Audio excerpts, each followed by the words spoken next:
Hi అందరికి welcome back to our channel. ఈరోజు మన ఛానల్లో వీడియో ఏంటంటే ఎగ్ గ్రేవీ కర్రీ ఎలా చేసుకోవాలో ఈ వీడియోలో చూసేయండి. ముందుగా ఒక 5-6 పచ్చిమిర్చి, అలాగే ఒక 2 ఉల్లిగడ్డలు, ఒక టమాటా అయితే తీసుకొని కట్ చేసుకొని అయితే పెట్టుకోవాలి. ఆ తర్వాత స్టవ్ వెలిగించుకొని ఒక ప్యాన్ పెట్టుకొని అందులో ఆయిల్ వేసుకొని ఆనియన్స్ అయితే ఫ్రై చేసుకోవాలి. ఈ వీడియోలో చూపిస్తున్నట్టు మీరు కూడా ట్రై చేయండి. ముందుగా ఇందులో మసాలాలు ఏంటి అంటే 4 లవంగాలు, అలాగే 2 ఇలాచి, ఒక చెక్క, బగారాకు ఇవి వేసుకుంటే ఎగ్ గ్రేవీ కర్రీ అనేది టేస్ట్ అనేది చాలా బాగుంటుంది.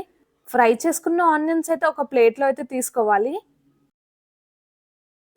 అదే ప్యాన్‌లో మళ్ళీ ఒక టేబుల్ స్పూన్ ఆయిల్ అయితే వేసుకోవాలి. మనం ముందుగా ఇక్కడ ఒక 5 ఎగ్స్ అయితే బాయిల్ చేసుకొని పెట్టుకున్నాం గదా! ఆ తర్వాత ఇలా చాక్‌తో అయితే ఘాట్లు పెట్టుకోవాలి. ఎందుకంటే మనం ఇక్కడ ఫ్రై చేసుకుంటాం కాబట్టి కొంచెం పచ్చి వాసన అనేది పోతుంది. టేస్ట్ అయితే చాలా బావుంటది.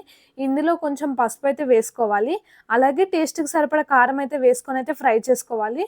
ఇక్కడ మనం కర్రీ వేసేటప్పుడు మళ్ళీ కారం వేసుకుంటాం కాబట్టి కొంచెం అయితే ఎగ్ ఫ్రై కోసం అయితే కారం అయితే వేసుకోవాలి. ఇక్కడ కొంచెం తక్కువనే వేసుకోవాలి. ఎందుకంటే మనం కర్రీ చేసేటప్పుడు మళ్ళీ కారం, ఉప్పు వేసుకుంటాం కాబట్టి ఇక్కడ ఎగ్ ఫ్రై కోసం అయితే కారం అయితే వేసుకోవాలి.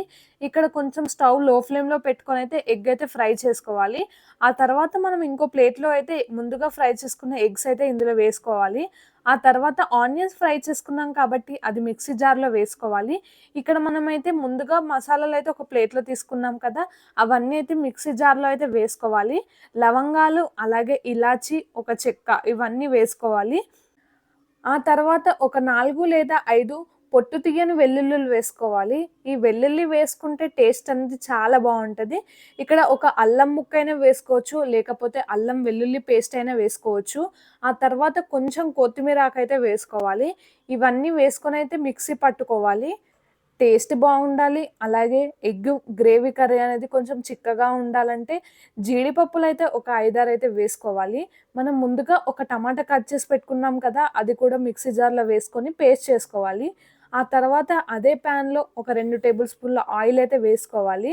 ఆయిల్ హీట్ ఎక్కిన తర్వాత ఒక టేబుల్ స్పూన్ ఆవాలు, ఒక టేబుల్ స్పూన్ జీలకర్ర అయితే వేసుకోవాలి. ముందుగా కట్ చేసి పెట్టుకున్న పచ్చిమిర్చి ఒక 4 లేదా 5 కట్ చేసుకొని పెట్టుకున్నది ఇందులో ఆవాలు, జీలకర్ర వేసిన తర్వాత పచ్చిమిర్చి అయితే వేసుకోవాలి. ఇక్కడ స్టవ్ అనేది హై ఫ్లేమ్‌లో పెట్టుకోకూడదు. ఎందుకంటే మాడిపోతూ ఉంటది కాబట్టి స్టవ్ అయితే లో ఫ్లేమ్‌లో పెట్టుకొని అయితే ఫ్రై చేసుకోవాలి.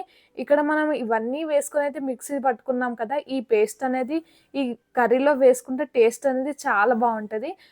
కొంచెం కరివేపాకు వేసుకుంటే ఆ కర్రీ టేస్ట్ అయితే చాలా బావుంటది. ఎగ్గులో చాలామందయితే కరివేపాకయితే వేసుకోరు. కానీ ఇలా గ్రేవీ కర్రీ చేసుకున్నప్పుడు కరివేపాకు వేసుకుంటే టేస్ట్ అనేది చాలా బావుంటది. కొంచెం అల్లం వెల్లుల్లి పేస్ట్ అయితే వేసుకోవాలి. ఇక్కడ మనం ఆల్రెడీ మిక్సీ జార్‌లో వేసుకున్నాం కదా అని స్కిప్ చేయకుండా ఇలా పోపులో కొంచెం అల్లం వెల్లుల్లి పేస్ట్ వేసుకుంటే టేస్ట్ అనేది చాలా బావుంటది. ఇవన్నీ వేసుకున్న తర్వాత మంచిగా కలుపుకోవాలి. ఆ తర్వాత ఒక టేబుల్ స్పూన్ పసుపయితే వేసుకోవాలి. ఇవన్నీ వేసుకున్న తర్వాత ఒక్కసారయితే కలుపుకోవాలి. స్టవ్ అయితే హై ఫ్లేమ్‌లో అయితే అస్సలు పెట్టుకోకూడదు. ఎందుకంటే మనం పోపు మాడిపోతే టేస్ట్ అనేది కర్రీ అంత బాగుండది. మనం ముందుగా మిక్సీ జార్‌లో పట్టుకున్న పేస్ట్ అయితే ఇందులో వేసుకోవాలి. ఇది కొంచెం చిక్కగా ఉంది కాబట్టి అయితే కొంచెం వాటర్ అయితే యాడ్ చేసుకోవాలి. ఇక్కడ మనం కొంచెం గ్రేవీ అనేది చాలా చిక్కగా ఉండకుండా కొంచెం వాటర్‌లా కాకుండా ఇలా కొంచెం అన్నంలో కలుపుకొని తినే విధంగా, అలాగే చపాతీలో తినే విధంగా అయితే చేసుకోవాలి. ఈ వీడియోలో చూపిస్తున్నట్టు మీరు కూడా లాస్ట్ వరకు ఇలానే ట్రై చేసి చూడండి. ఒక గ్లాస్ వరకి వాటర్ అయితే తీసుకొనైతే ఇందులో పోసుకుంటే టేస్ట్ అనేది చాలా బావుంటది. ఎందుకంటే ఇక్కడ మనం ఆల్రెడీ జీడిపప్పులు వేసుకున్నాం కాబట్టి కొంచెం చిక్కగా ఉంటుంది కాబట్టి ఒక గ్లాస్ వాటర్ అయితే యాడ్ చేసుకోవాలి. ఇవన్నీ వేసుకొనైతే మంచిగా కలుపుకోవాలి. ఇవన్నీ కలుపుకున్న తర్వాత ఒక 2 నిమిషాలయితే స్టవ్ అయితే మీడియం ఫ్లేమ్‌లో పెట్టుకోవాలి. ఆ తర్వాత మనం టేస్ట్‌కి సరిపడా ఒక 2 లేదా 3 టేబుల్ స్పూన్ల వరకైతే కారం అయితే వేసుకోవాలి. కొంచెం కారం చప్పగా అనిపిస్తే కొంచెం ఒక 3 స్పూన్ల వరకైతే వేసుకోవచ్చు. ఈ వీడియోలో చూపిస్తున్నట్టు మీరు కూడా ట్రై చేయండి. ఎందుకంటే మనం ఇక్కడ క్యాష్యూ నట్స్ అవి ఇవి వేసాం కాబట్టి కొంచెం స్వీట్‌గా ఉండకుండా కారం అయితే ఒక 2 లేదా 3 చెంచాల వరకైతే వేసుకోవాలి. ఇవన్నీ వేసుకున్న తర్వాత అయితే మంచిగా కలుపుకోవాలి. ఒక టేబుల్ స్పూన్ ఉప్పయితే వేసుకోవాలి.